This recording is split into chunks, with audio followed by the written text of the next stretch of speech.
He didn't leave a note. He didn't say goodbye. He didn't rage against the world. He simply walked away. Christopher Knight was 20 years old when he drove into the dense woods of Maine, parked his car, left the keys on the dashboard, and vanished. No dramatic moment, no crisis anyone could point to. Just a quiet exit from a life he no longer wished to inhabit. He didn't speak to another human being for 27 years. Not once. Not a word. Not a handshake. Not even a glance exchanged on a path. Let's talk about the gravity of that silence. Most people fear loneliness. Studies show that prolonged isolation can cause hallucinations, depression, even death. The human brain craves contact, recognition, mirror neurons firing, a sense that we exist because someone else sees us. But Knight chose a life without mirrors, without witnesses. He built a camp deep in the woods, in a place so remote, so shielded, that no hunter, hiker, or search party stumbled across him for nearly 3 decades. Let's talk about how he survived. He didn't hunt. He didn't grow food. Instead, he became a phantom. He would slip into nearby summer camps at night, steal food, propane, batteries, books, always careful, always silent, leaving no trace beyond what was taken. He memorized patterns, knew when cabins were empty, learned the layout of alarm systems. His burglaries weren't random. They were surgical. Some residents believed a ghost haunted the woods. They called him the North Pond Hermit, a figure seen only in the corner of a terrified glance, if at all. Let's talk about the seasons. Maine winters are brutal. Temperatures plummet far below freezing. Snow buries the land for months. And Knight endured it all. In a tent. No fire, for fear of discovery. Layered in stolen clothes. Sleeping upright to avoid freezing to death. He adapted his body to silence, to cold, to hunger. He adapted his mind to solitude. And in doing so, he became something else. Not quite the man who walked into the forest, and not quite feral either. Something in between. Something that doesn't have a name. Let's pause. Most people could not last a month in such isolation. Christopher Knight lasted nearly 3 decades.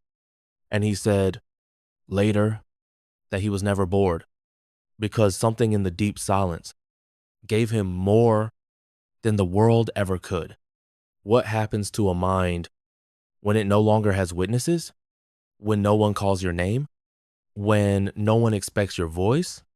When no one reminds you that you exist? Christopher Knight lived the question, and over 27 years, his mind changed in ways few can understand. Let's talk about the erosion of self. In society, your identity is reflected back at you. Your family remembers your birthday. Your coworkers expect you at meetings. Strangers nod at you on the street. Every glance, every conversation tells you, you are real. You are here. You are part of the story. Without that, the story collapses. Knight didn't celebrate birthdays. He forgot what year it was. He spoke so little, his voice deteriorated. Muscles unused for speech weakened. Words drifted into disuse. Eventually, he said, he forgot what his own voice sounded like. Imagine that. Not just being silent, but forgetting the sound of yourself. Let's talk about the collapse of linear time. Without social markers, no holidays, no weekends, no human schedules, time dissolved. There was only light and dark, the shifting of seasons, the melting of snow, the growth and death of plants. Knight said he lost track of how long he had been in the woods. It could have been 5 years. It could have been 50. Because in the deep silence, time stops being a line. It becomes a circle, a breathing organism. You don't move through it. You float inside it. Let's talk about thought without language. Neuroscientists know that language shapes thought. Without dialogue, external or internal, thinking itself changes.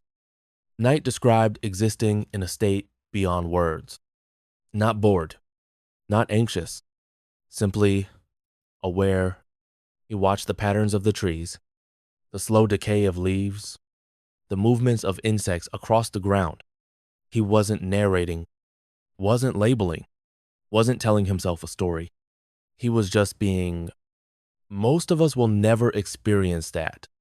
Our minds chatter endlessly, judge, compare, anticipate, but Knight's mind, stripped of mirrors, stripped of noise, returned to something primal, something older than civilization. Let's talk about what he lost and what he found. He lost ambition, lost competitiveness, lost ego, but he gained something rare, a profound sense of stillness. Knight described it as a calmness, so complete it was almost supernatural. He didn't meditate, didn't pray. He simply existed in harmony with the woods. No need for improvement, no need for change, just silence and presence. Let's pause.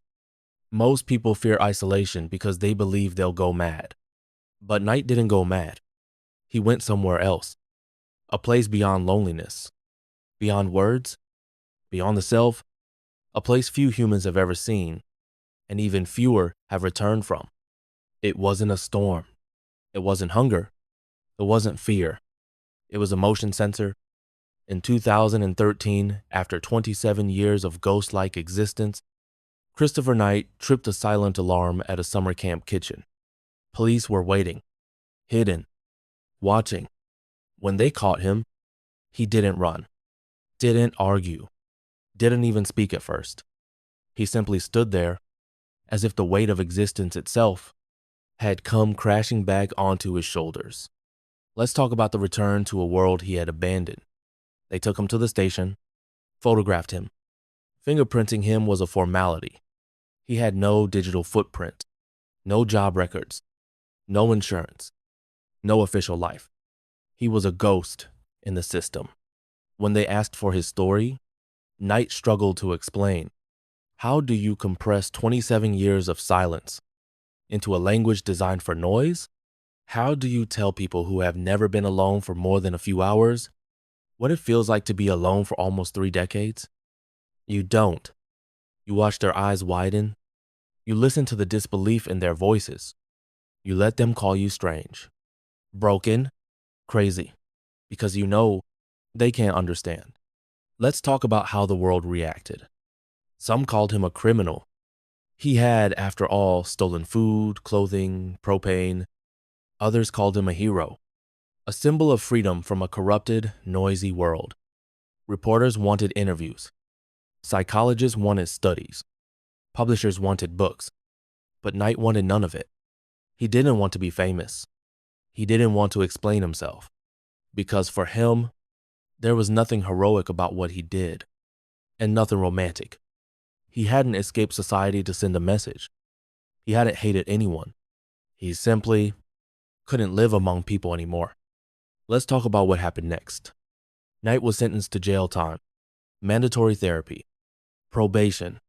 For the first time in nearly 3 decades, he was forced to sleep in buildings, speak to strangers, navigate rules written by others. And it broke something in him. He described the noise, the constant noisiest, unbearable. The fluorescent lights, the smells of people, the endless, mindless talking. Prison wasn't punishment. It was sensory assault. Freedom for him was the cold silence of the forest, the absence of mirrors, the right to disappear. Let's talk about what he said after release. He lived quietly, under supervision, avoided interviews, but when asked gently if he missed the woods, he didn't hesitate. Yes, he said, every day, because civilization was not his home. Noise was not his music. Connection was not his salvation. His true home was the stillness most people fear, the stillness he embraced until the world dragged him back. Let's close with this. Christopher Knight's story isn't just about isolation, or survival, or eccentricity. It's about something deeper. The quiet truth that for some souls, freedom isn't being seen. It's being forgotten. Not because they hate the world, but because the world demands too much noise, masks, roles. And sometimes the greatest rebellion is simply to vanish.